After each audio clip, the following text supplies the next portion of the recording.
Maharajganj unofficial. नमस्कार, मैं अनुनय झा, डीएम महाराजगंज। आज हम आपको हमारे पोलिंग बूथ पे जिन अधिकारियों की ड्यूटी रहती है और उनका क्या काम है और मतदाताओं को किस तरीके से अपने पोलिंग बूथ में जाके अपना वोटिंग करना है, उसके बारे में प्रशिक्षण देंगे।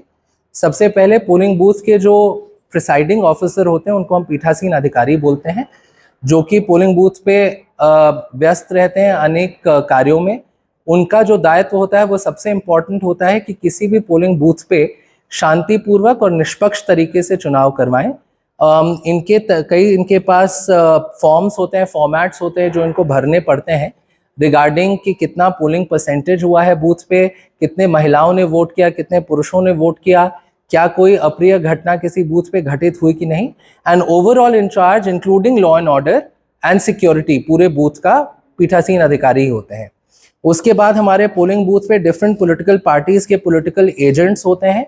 ये एजेंट्स कैंडिडेट्स द्वारा नियुक्त किए जाते हैं। इनके पास भी वोटर लिस्ट होती है और वोटर लिस्ट के माध्यम से ये आइडेंटिफाई करते हैं कि कौन से वोटर्स आए और किन्होंने वोट दिया।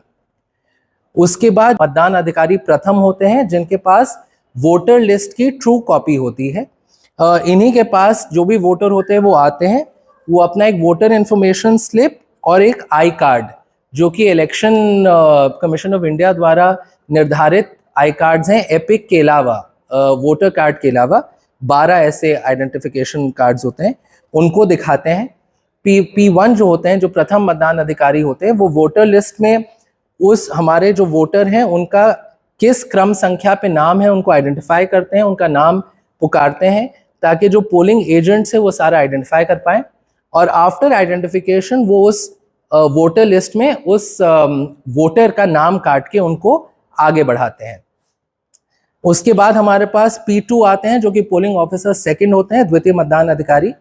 इनके पास एक पर्ची रहती है जिसमें वो लिखते हैं कि किस क्रम संख्या में वोटर द्वारा अपना वोट दिया जा रहा है। सपोज कीजिए मैं पहला वोटर हूं बूथ पे, तो मुझे इस पर्ची में वो लिखेंगे कि मैं पहला वोटर हूं, और मेरे लेफ्ट हैंड की तर्जनी पे वो अमिट स्याही लगाते हैं, जो इनडेलिबल मार्क होता है, जो कि आइडेंटिफिकेशन होता है कि अब मैं वोट करने जा रहा हूं। इसके बाद हम जब P2 से आगे जाते हैं तो P3 जो हमारे तृतीय मतदान अधिकारी होते हैं, उनके पास रिस्पॉन्सिबिलिटी रहती है कंट्रोल यूनिट की, यानी ईवीएम की जिम्मेदारी रहती है।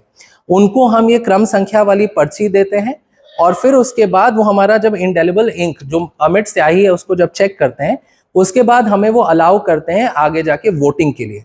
इनके पास जो कंट्रोल यूनिट है उसी से हम अपनी वोटिंग की पूरी प्रक्रिया संपन्न कर पाते हैं।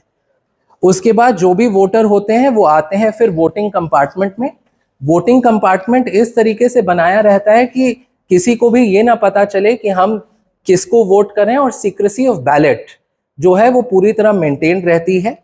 उसके बाद जब मशीन को रेडी करते हैं तो फिर हमारा बैलेट यूनिट और वीवीपैट रेडी हो जाता है। अगर जैसे सपोज कीजिए हमने कैंडिडेट नंबर 1 को वोट करना है, तो आप देखेंगे कि 1 पे मैंने क्लिक किया है तो वहां पे उसका बटन भी जल रहा है, और वीवीपैट में भी अल्फा, कैंडिडेट नंबर 1 भी अल्फा है और वीवीपैट में भी अल्फा ही आ रहा है। तो ये प्रूव करता है कि हमारा जो वोट गया है वो सही कैंडिडेट पे गया है, उसके पर्ची के द्वारा भी।